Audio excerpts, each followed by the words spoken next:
Et salut à tous, bienvenue à Ventinissa, le podcast sur l'OGC Nice. Et on va encore parler de recrues. Une nouvelle recrue est arrivée, c'est Hassane Camara, tout droit du Stade de Reims. Mais avant de parler de ça, je vais recevoir mes deux potes de Ventinissa. C'est Sky, salut Sky. Salut Brice, salut tout le monde. Et puis Bada est avec nous aussi, salut Bada. Salut Brice, salut Sky. Bon les gars, avant de parler de Hassane Camara, on sera avec notre invité. On va parler évidemment de ce qui se passe aussi. C'est pas encore signé, mais Gouiri, c'est à bonne voie en tout cas. Écoute, c'est un nom dont on a déjà parlé lors de précédentes émissions. C'est une piste qui avait été révélée par l'équipe. Donc Amine Gouiri, l'attaquant lyonnais.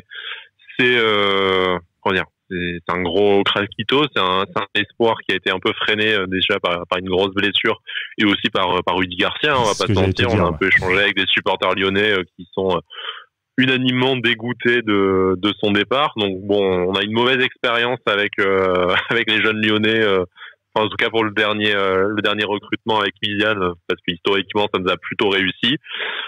Maintenant, je pense qu'on voulait tous une doublure à Dolberg. C'est un joueur qui est un peu plus jeune, qui prendra peut-être sa succession si tout se passe bien dans quelques années. Mais ça fait sens et je pense que c'est aussi un sacré signal envoyé à la concurrence et notamment à Lyon de leur prendre un de leurs plus gros espoirs. C'est clair. Surtout que on avait un peu peur quand on a vu son nom sortir dans la presse, on avait un peu peur du montant qu'elle allait demander au LAS parce qu'on. Donc ça va pas comme Goebbels ou comme d'autres jeunes qui sont partis pour 20 millions. C'est ça, c'est apparemment un très gros potentiel à Lyon, donc on avait peur que le montant dépasse 2 chiffres, on va dire. Là, ça a l'air de tourner aux alentours de 6-8 millions si on en croit la presse. Donc à ce prix-là, je pense que tu prends pas trop de risques vu son potentiel. Même à 2 chiffres, même un montant à 2 chiffres, effectivement en dessous de 20 millions, mais ça resterait, il est jeune. Tu pourras le revendre facilement, il a du potentiel. Ça serait pas non plus. Mais encore une fois, il y a la jurisprudence Milian. Donc bon, il y a eu plus de succès que d'échecs, mais on reste sur le dernier où on est un peu sur notre fin pour l'instant. Il y aurait a priori un fort pourcentage à la revente. On sait que c'est beaucoup la mode et notamment la spécialité d'Olas. Voilà, notamment Olas qui a fait ça avec Martial où il avait récupéré une grosse partie du gros transfert de Monaco. Milian aussi d'ailleurs sur lequel en plus des 10 millions, il y a un gros pourcentage dont il ne verra peut-être jamais la couleur du coup, mais voilà, donc effectivement c'est 6-8 millions, mais si derrière il y a 33% à la revente par exemple, ça peut, si jamais ça marche pour Gouiri à Nice et qu'il part pour 30, 40, 50 millions un jour, ça peut aussi Lyon peut très vite rentrer dans ses frais, donc c'est une tactique, oui, c'est gagnant-gagnant, franchement. Exactement. Ça reste un club français. Pourquoi pas. Ça reste un club français, même qui est un peu détesté de temps en temps. Mais c'est un excellent. C'est son club formateur, donc c'est normal qu'il récupère. Voilà, c'est ça. De l'argent dessus. Moi, ça me choque pas vraiment. J'aurais peut-être préféré un profil un peu plus expérimenté pour doubler Dolberg, parce que on râle toujours sur le même point avec Cédric, c'est que on trouve quand même que cette équipe manque un peu d'expérience.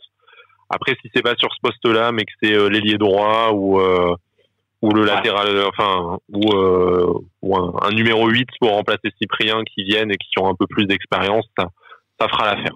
Voilà. Moi, je pense que comme il dit Sky, je pense que il faudrait encore là on a pris Schneiderlin, c'est très bien. Je pense qu'il faudrait encore un mec supplémentaire, pas forcément comme je l'ai dit sur Twitter, pas forcément trentenaire. Expérimenté, ça veut pas forcément dire vieux.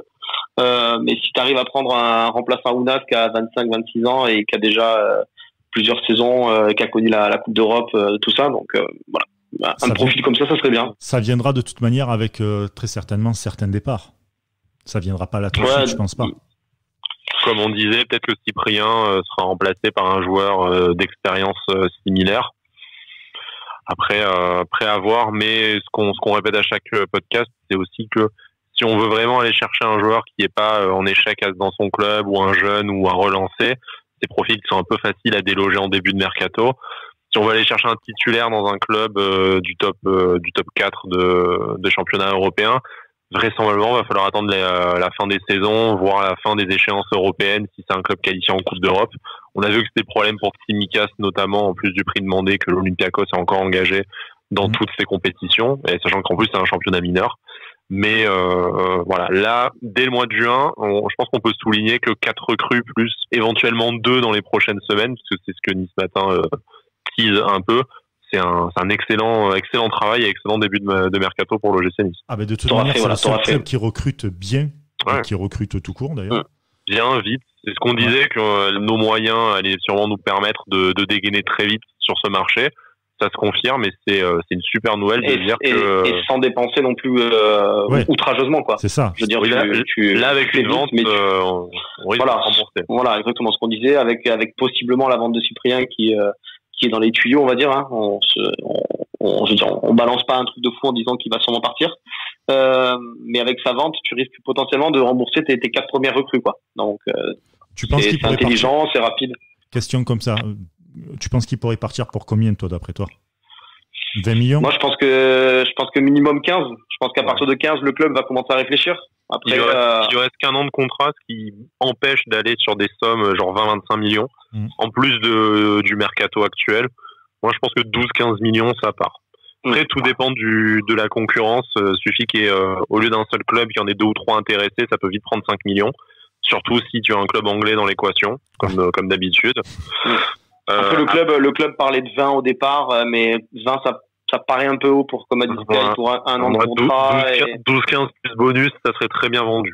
Ouais, voilà. Sachant que si jamais il part à Lyon, ce qui n'est pas une info, hein, ça fait partie des nombreux clubs mentionnés, voilà, s'il part dans un club où on souhaite faire une affaire ou qu'il part à Séville et on voudrait un joueur de Séville, je sais pas, peut-être qu'en mettant des joueurs dans l'équation, tu arrives à faire un deal qui arrange tout le monde aussi. On va passer du côté des matchs amicaux de l'OGC Nice. Ils ont communiqué ça il y a quelques heures.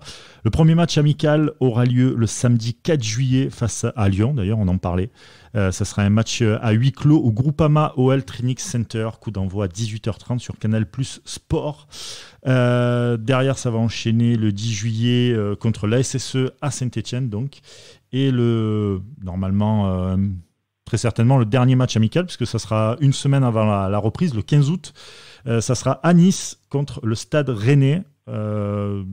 Il y a d'autres infos que vous avez au niveau des matchs amicaux? Du coup, le Stade Rennais, ce sera le 15 août. Je ne sais pas si tu l'avais précisé. Ouais. Ce sera le 15 août. C'est pas sur du public, mais bon, voilà, décision d'État. Le club a parlé il y a encore des conditions d'organisation à définir. Donc voilà, ce serait bien. C'est toujours pas mal d'avoir un petit match amical à quelques semaines, quelques jours de la reprise pour voir un peu les recrues, pour voir un peu le niveau de l'équipe. Même si on a pris 8 l'année dernière. On a amical, mais bon. Mais voilà, c'est toujours sympa. Ouais, c'est un détail, ça.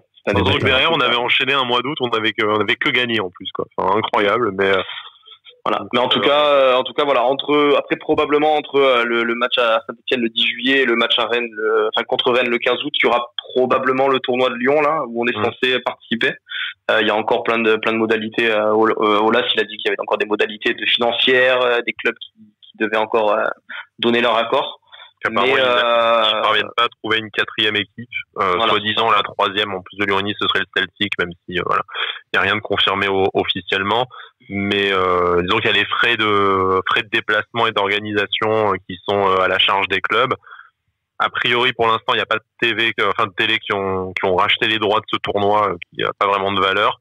Donc, ça serait une somme à sortir de la poche des clubs, et on peut se douter qu'en cette période, il n'y a pas énormément de clubs qui souhaitent lâcher plus de 100 000 euros sans retour billetterie, sans retour droit télé, pour 3 matchs amicaux, sachant que ça peut s'organiser à la maison, tranquillement, n'importe quand.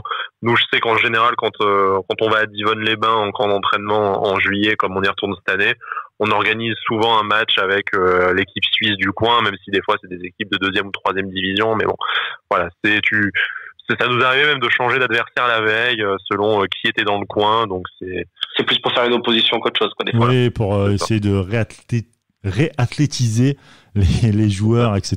Quoi. Voilà, c'est mettre un peu d'impact. C'est clair. En tout cas, la semaine prochaine, on devrait avoir droit à un match amical télévisé contre Lyon à Canal+ Sport. Donc c'est bien. Ça va un peu nous donner. C'est la reprise de la saison officiellement et tout. Voilà, officiellement, on va revoir un match de Nice. Ça va faire plaisir à tout le monde, je pense. C'est clair. 3 mois et demi. Avec très certainement la première de Bambou et de Schneiderlin, très certainement. Ouais, on va sûrement avoir quelques recrues. Bambou qu'on ne voit pas à l'entraînement, on soupçonne une petite quarantaine Covid, donc c'est officiel. Ouais, mais le mec s'entraîne pas, enfin pas avec pas avec le groupe en tout cas. Pas avec le groupe. Donc on peut pas te dire. Ça attise la curiosité quand on sait qu'il s'entraîne pas avec le groupe et que c'est le seul, quoi, en tout cas. A priori, Schneiderlin, Camara sont au centre d'entraînement, s'entraînent et tout. Daniliouk aussi. Daniliouk, peut-être qu'il profitera de l'avant-saison pour jouer avec les pros aussi. Pourquoi pas, oui, c'est un petit test pour savoir où il en est. Et peut-être Amine Gouiri qui jouera contre son club formateur. Si tout se fait dans la semaine. C'est peut-être un peu improbable, mais bon. Après, comme tu as dit tout à l'heure, Nice Matin parlait des 2 recrues et il disait que on devrait avoir 2 recrues avant ce fameux match à Lyon. Donc, on peut espérer que dans ces 2 recrues, il y ait Gouiri. Ouais. Si on devait faire un pari, on se tenterait bien le petit package de Lyonnais, Gouiri, Melvin Barr. C'est ça. Voilà, c'est les pistes, on va dire qui restent en fait, les pistes annoncées, avancées et qui restent et qu'on n'a pas finalisées, quoi. Mais on sait que Schneiderlin c'était vraiment sorti quasiment au dernier moment du chapeau, Camara aussi, donc c'est possible que ce soit un joueur dont... Je pense que Gouiri, on prend pas trop de risques en mettant une pièce dessus. Après c'est Melvin Barr un peu plus. Voilà, Melvin Barr, peut-être qu'on voudra se séparer de Colli avant de le faire, je sais pas. Donc peut-être qu'il y aura une surprise comme deuxième recrue, mais je pense que Gouiri, on prend pas trop de risques, en disant que ça devrait être la prochaine recrue. C'est quasiment fait, ouais. D'accord. Bon. Écoutez, on verra ça, on essaiera de se faire un nouveau podcast quand ce joueur signera du côté de l'OGC Nice. Autre recrue qui vient de signer, il s'appelle Hassan Kamara, défenseur gauche, qui vient tout droit du Stade de Reims. Et pour en parler avec nous, il y a Cyril. Salut Cyril. Salut à tous. Comment ça va ? Salut Cyril. Ça va bien et vous ? Très très bien, merci. Cyril, supporter rémois, depuis combien de temps à peu près ? 20 ans. Ah oui, quand même. Donc ouais, t'as bien vu toutes les phases un peu de Reims, la Ligue 2, le National, etc. quoi. C'est tout à fait ça, ouais. Bon alors. Mais toujours là, c'est beau la fidélité quand même. Bah oui. On n'aime qu'un seul club. Hein. C'est vrai, je te l'accorde. Et puis Stade de Reims, on va en parler vite fait, mais voilà, c'est pas n'importe lequel. Ça travaille très bien. Il y a un très bon entraîneur qui fait pas beaucoup parler de lui, mais qui propose un jeu très débridé, qui refuse pas le jeu. On l'a vu la saison dernière contre Marseille, contre Paris, contre Lyon. Ça jouait vraiment bien. C'est pas comme les petites équipes qui arrivent face au gros et qui mettent un bloc monstrueux défensif derrière. Donc c'est un très beau club en tout cas à suivre, et un bon joueur qui s'appelle donc Hassan Kamara, qui vient de signer du côté de l'OGC Nice. Qu'est-ce que tu peux nous dire sur ce joueur ? Alors déjà humainement, ce sera un vrai gain pour le club de Nice. C'est un super gars qui sera toujours là pour attirer du positif envers ses coéquipiers. Il est vraiment très sympa, de la bonne humeur, et c'est un soldat surtout. Ensuite, sur le terrain, vous voulez parler, non ? Non, mais ça nous parle déjà en même temps. Rien que côté bon gars de vestiaire et soldat, on en manquait un peu en ce moment. Donc. On a l'impression que c'est un nouveau critère, on va dire, qu'on a pris en compte sur les dernières recrues. La mentalité, la rigueur de travail, tout ça. Donc, voilà, c'est ça. Donc c'est bien. Il aime beaucoup travailler. Il a beaucoup progressé aussi depuis ces dernières années. Et à l'époque, quand il arrivait à Reims, c'était un ailier. Et David Guillon, il a constaté que au poste d'ailier, pour le haut niveau, c'était pas pour lui. Du coup, depuis 2 saisons, il a fait reculer au poste de latéral gauche. Et c'est là où il a vraiment fait des bonnes prestations. Et il est devenu vraiment un latéral gauche de qualité. Justement, on t'accueille aussi pour parler un peu de sa trajectoire qui est un peu atypique. Bon, après, les ailiers qui reculent au poste de latéral, ça, c'est assez commun encore. Mais par contre, c'est un joueur qui a déjà 26 ans, donc non pas que ce soit vieux, parce que bon, j'aimerais bien les retrouver, mes 26 ans. Mais c'est un joueur qui explose sur le tard, malgré tout. Ça fait que 2 saisons vraiment qu'il est dans le paysage de la Ligue 1, et encore l'année dernière, il était pas au poste de titulaire. Là, d'un coup, c'est le meilleur latéral gauche de Ligue 1. C'est quand même une explosion, une ascension fulgurante. Comment est-ce que tu expliques le fait qu'il soit passé un peu de l'inconnu à là une place d'indéboulonnable de notre championnat. Et il a surtout profité déjà de l'absence de Conan avec ses soucis au dos. Du coup, David Guillon l'a fait jouer, lui a fait confiance. Et ses débuts au poste de latéral gauche, c'était très compliqué. Ses premiers matchs en Ligue 1 à ce poste étaient en janvier 2019, où face à Toulouse, il avait provoqué un penalty. Puis face à Nice également à la dernière minute, c'était lui qui avait provoqué le penalty. Et du coup, Reims a recruté un remplaçant, Baba Rahman, qui était censé être titulaire, mais au final, Camara n'a pas lâché. Il a continué à progresser. Il a grappé du temps de jeu. Et au final, cette saison, c'est là où il a explosé. Il a vraiment pris de l'expérience, amélioré dans toutes les qualités qu'il faut pour réussir au haut niveau, surtout à ce poste de latéral gauche. Et voilà, je pense que c'était mérité sa titularisation cette année au poste de latéral gauche. C'est quoi ses qualités? Est-ce que tu en parles?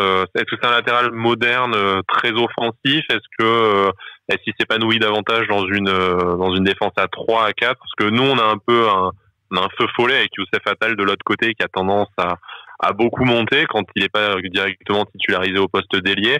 Est-ce que c'est un joueur d'un registre plus défensif qui va équilibrer la défense, ou est-ce que c'est également une fusée et on va partir sur un système avec des latéraux très offensifs? Oui, ce sera le cas. À Reims, on n'a jamais joué dans une défense à 3, mais je pense qu'il pourra facilement faire le taf à ce poste, parce qu'il a une énorme vitesse, un gros coffre, il peut enchaîner les allers-retours sans problème. Il a 6 poumons, lui. C'est vrai, il est très bon.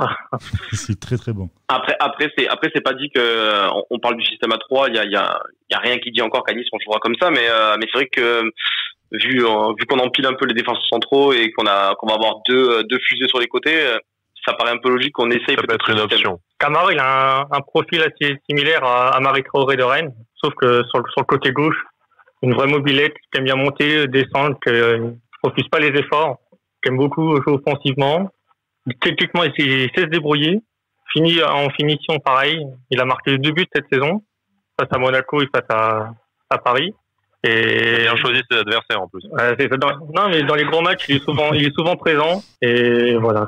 Donc, nous, on a parlé d'une arrivée donc à 4 millions d'euros, ce qui, on a un peu partagé sur le prix dans le sens où c'est quand même une jolie somme pour un joueur qui était inconnu il y a encore 18 mois, mais c'est quand même le meilleur latéral gauche de Ligue 1, donc on profite aussi du fait qu'il lui reste un an de contrat. On est quand même étonné qu'il n'y ait pas eu du coup plus de concurrence sur ce dossier, parce que au final, à 4 millions d'euros, beaucoup de clubs pouvaient se le payer. On a un peu parlé de Marseille, même si on sait que l'OM, je suis désolé, Brice, est empêtré dans d'autres problèmes financiers, donc n'a pas forcément les liquidités pour dégainer 4 millions d'euros tout de suite. Il n'y a pas que ça. Il y a aussi, on a abandonné le poste côté gauche, on l'a abandonné aussi, pardon. Mais nous, pendant 3 ans, on l'a abandonné. Donc, dis-toi que ça va durer 3 ans, et puis voilà. Ouais. Mais c'est pas un joueur qui était plus observé. Il n'y a pas eu d'approche au mercato d'hiver. Comment c'est qu'en fait, au final, Reims s'en sépare très rapidement maintenant et n'a pas attendu que la saison se termine en première ligue pour essayer de récupérer un plus gros chèque d'un club anglais, par exemple? Alors, déjà, il y avait Marseille qui était dessus, et Hassan, il était vraiment chaud pour y aller. Mais au final, vu que le projet Marseille est un peu bancal et financièrement, ils n'ont pas du tout d'argent. Du coup, plaisir d'entendre ça de la bouche de quelqu'un d'autre. il a cette personne. Il a pas eu la patience d'attendre. Il voulait rejoindre son nouveau club, déjà pour faire la préparation et connaître au mieux ses coéquipiers. Ouais. Et Reims, c'est un club qui anticipe beaucoup aussi. Donc, si on perd un joueur, on a déjà une liste de 3-4 joueurs qui peuvent le remplacer directement. Et Reims voulait ça également, prendre rapidement son joueur afin qu'il soit remplacé, qu'il soit là pour la préparation, et voilà. En tout cas, on l'a vu j'ai lu sur Twitter plusieurs compliments sur lui en disant qu'il a jamais rechigné à même redescendre en Ligue 2 pour montrer qu'il était là, qu'il avait envie de travailler, qu'il avait envie de percer, et que ses choix de carrière, ils sont intelligents, en fait. Il va toujours chercher du temps de jeu, en fait.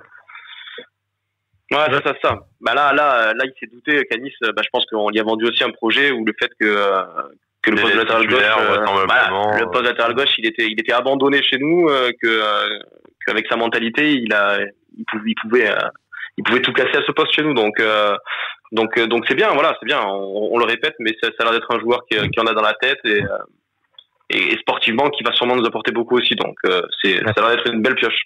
Et puis pour pas cher, comme on l'a dit. Ouais, c'est pas un risque. 4 millions, si tu prends 4 millions, c'est pas non plus dramatique. On a paumé autant sur Racine Colli, voilà. 4 millions sur le meilleur latéral gauche de Ligue 1 selon l'équipe, voilà. C'est pas c'est une belle affaire, ouais. Est-ce que physiquement, est-ce que tu peux nous en dire un peu plus physiquement aussi? Nous, on a une espèce de paranoïa à Nice des blessures, parce qu'on en a quand même pas mal et qu'on n'est pas forcément, on va dire, les plus doués pour éviter les blessures musculaires, tout ça. C'est un joueur qui a rarement fait une saison complète avant cette année, donc pour les différentes raisons qu'on a évoquées.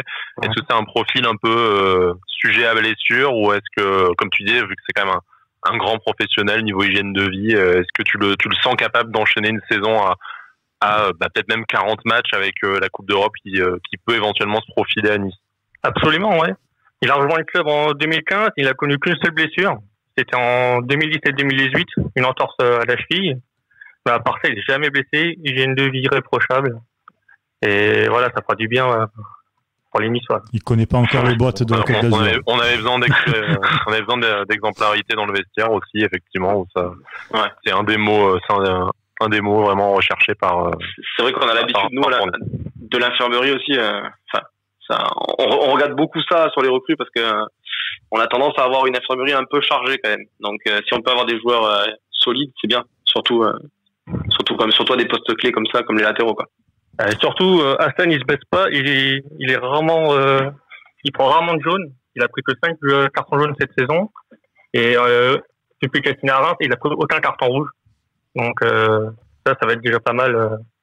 Vous avez l'assurance qu'il soit là pour quasiment tous les matchs, quoi.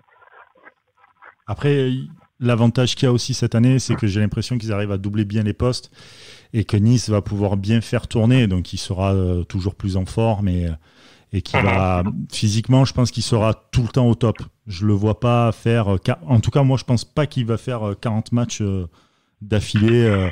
Tout dépend de qui on a derrière. On parlait de Melvin Barr tout à l'heure, c'est quand même très très jeune, ça n'a pas joué en Ligue 1, donc ça pourra peut-être faire les coupes et certains matchs.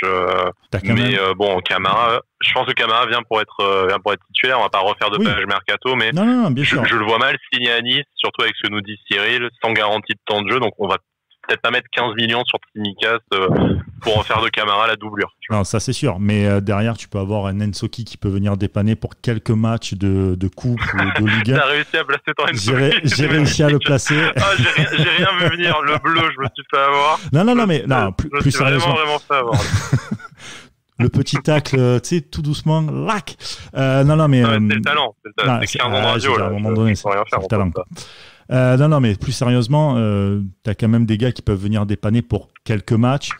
Faut pas oublier un truc, et je le rappelle que très souvent, surtout avec le nouveau calendrier qui va très vite arriver, le calendrier exact avec les matchs que Nice va jouer, on l'a pas, mais le calendrier va tomber. Je rappelle qu'il va y avoir des matchs entre midi et 2, enfin à partir de midi, il va y avoir des matchs, très peu de matchs tard le soir, et donc tu as le match le jeudi. Et le problème qu'il y a, c'est que si tu n'as pas assez de temps de repos et pas un banc avec beaucoup de profondeur, tu vas te cramer. Parce que l'Europa League, tu vas te taper des déplacements à Pétaouchnok, là, et tu vas avoir les jambes lourdes. Non, mais après, la nécessité de doubler le poste de latéral gauche, je pense que tout le monde en est convaincu. Bon, Cédric nous disait assez justement tout à l'heure, on va peut-être attendre de savoir ce qu'il advient de Racine Colli avant de mettre une autre doublure, parce que si l'option d'achat de Samalika n'est pas levée, on va se retrouver avec 3 latéraux. Bon, je suis pas sûr qu'on arrive à le pousser au départ s'il est pas pris là-bas. Mais de toute façon, il va falloir un deuxième spécialiste du poste, et d'autant plus si tu décides peut-être de jouer à 3 derrière, même si, encore une fois, c'est une possibilité comme plein d'autres. Ensoki sera peut-être un peu plus, je pense, un poste plus adapté à ses qualités, et donc tu pourras pas le faire jouer latéral gauche très souvent. Mais voilà, moi je pense que Camara, et Cyril nous confirmera, il vient pour être titulaire. Donc après qu'il fasse 35 matchs au lieu de 40 ou 45 parce qu'on a une doublure valable, tant mieux. Ça lui permettra, comme tu disais, de rester à 100% le plus longtemps possible. Mais c'est un mec qui est là pour passer un palier, et je pense faire enfin une saison complète en Ligue 1. Tout à fait, ouais. À Reims, il y avait beaucoup de concurrence avec Conan déjà. Et c'est pour ça qu'il n'osait pas trop prolonger son contrat, justement parce qu'il voulait jouer. Et Conan avait les faveurs du coach Guillon. Il savait que s'il voulait jouer, il devait jouer ailleurs. Et Nice, c'est une belle opportunité pour lui. Oui, en plus, Conan, c'est quand même une... Ouais, vas-y, pardon, Brice. Non, c'est un très beau tremplin, parce que Nice, ça reste un club qui reste dans le côté un peu comme Reims, encore un peu familial. C'est pas le gros club, tu sais. l'OM. Ouais, l'OM. L'OM. Mais c'est la même pression. Voilà. C'est pas la même pression qu'à Marseille. Tu rentres pas dans la même maison. Tu peux poursuivre ton apprentissage, alors qu'à Marseille, il y a une impatience qui est un peu toxique pour. C'est pas vraiment un jeune joueur, mais pour les joueurs moins expérimentés. Et en plus de ça, tu vas taper directement l'Europa League, qui est quand même un bon niveau. Tu tapes pas tout de suite la Ligue des Champions. C'est un choix extrêmement intelligent, et c'est un choix très intelligent aussi de l'OGC Nice de recruter français et de pas voir partir à chaque fois nos produits français dans d'autres championnats, essayer d'aller cirer le banc, voire la réserve, quoi. Donc ça, c'est très très intelligent de la part de Nice et du joueur donc Hassan Kamara. Cyril, avant de conclure, est-ce que tu as un message à faire passer aux Niçois sur ce qu'on doit attendre de la saison d'Hassan Kamara? On a un peu tout dit, c'est vrai, mais il y a quelque chose de plus. Ouais, j'espère déjà que Hassan va s'épanouir à Nice. Humainement, c'est vraiment un bon gars. J'espère que vous le traiterez de la meilleure des façons. Et sportivement, vous allez avoir l'assurance d'un joueur de qualité qui fera le travail à gauche, qui respectera jamais s'il joue pas. Et ça, c'est très important déjà dans le monde professionnel. Et voilà, j'espère une grande saison d'Hassan, une grande saison de l'OGC Nice. Super, merci beaucoup. On souhaite se retrouver sur la scène européenne avec Reims aussi. Au plaisir. Ça sera un peu plus compliqué, mais ça peut se faire. La première fois que tous les deux vous êtes pour Paris. Merci beaucoup. Ouais. Merci à vous et à très vite pour un nouveau podcast d'Avanti Nissa.